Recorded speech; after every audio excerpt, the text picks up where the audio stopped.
Hello and welcome to Afghan Lectures channel. This is a medical channel for medical students and doctors, especially made for Afghanistan. It's going to be under a caption of Dari and Pashto, but everybody can use this channel as an educational environment. The topic of today will be the images that we're looking at. It's a CAT scan or CT scan that is taken in during the arterial phase. I would like to suggest you to look through the whole images and videos that I will provide here.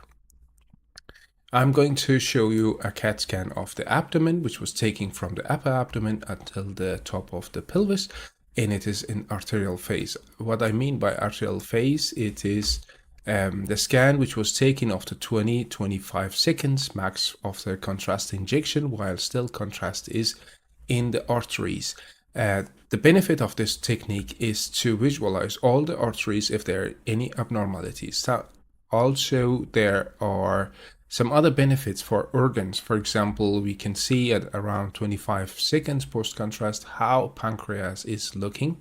Are there any abnormalities that we cannot see during the venous phase of abdomen in pancreas? It could be seen during the arterial phase. It's very good to delineate the duct of the pancreas from the rest of the pancreas, while the pancreatic tissue will take the contrast or uptake the contrast in early phases, and this will be normalized during the venous phases, which is around 30 seconds afterwards. That's post-contrast is about 50, 55, up to 60 seconds. There you can be not too sure to delineate the duct of the pancreas from the rest of the pancreatic tissue. That's why the benefit of the arterial phase is very crucial here.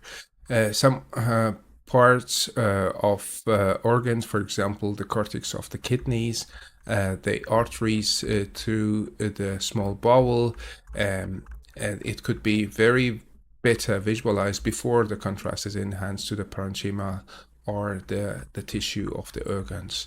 If you have any doubt of actual bleeding, the actual bleeding is going to be seen, and you can see the difference between the contrast after the 30 seconds in the venous phase.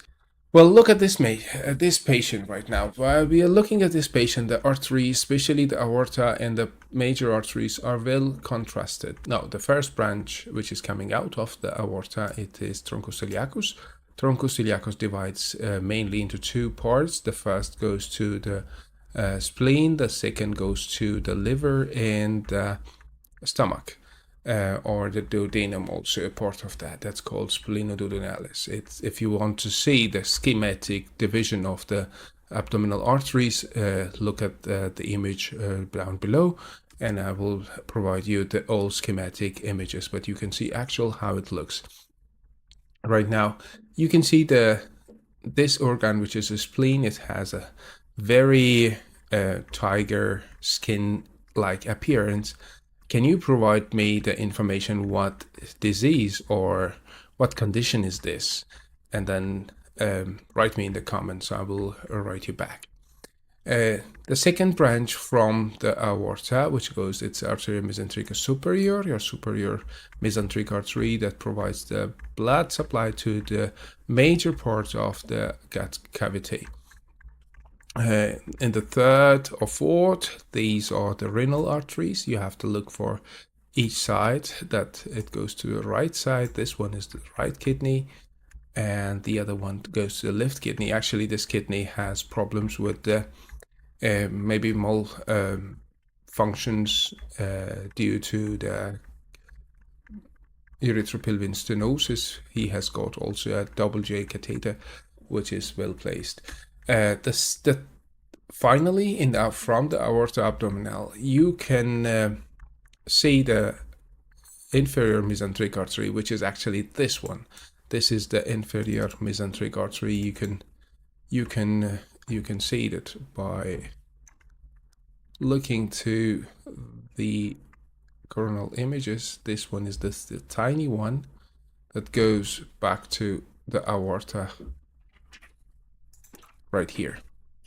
And then sometimes you have accessory renal artery. In this patient, we have two extra artery. These two extra accessories, renal arteries, are located down below here, and they are supplying to the inferior part of each kidney. This was the right one, and the left one is located a little bit down here. It is providing the vascular support to the inferior part of the left artery. The gonadal arteries, the spinal arteries, they are also taking branches from the aorta abdominalis. They are important if there's a clinical scenario. This was the overview of the abdominal arteries. Subscribe to my channel. There will be more information in different languages. Thank you.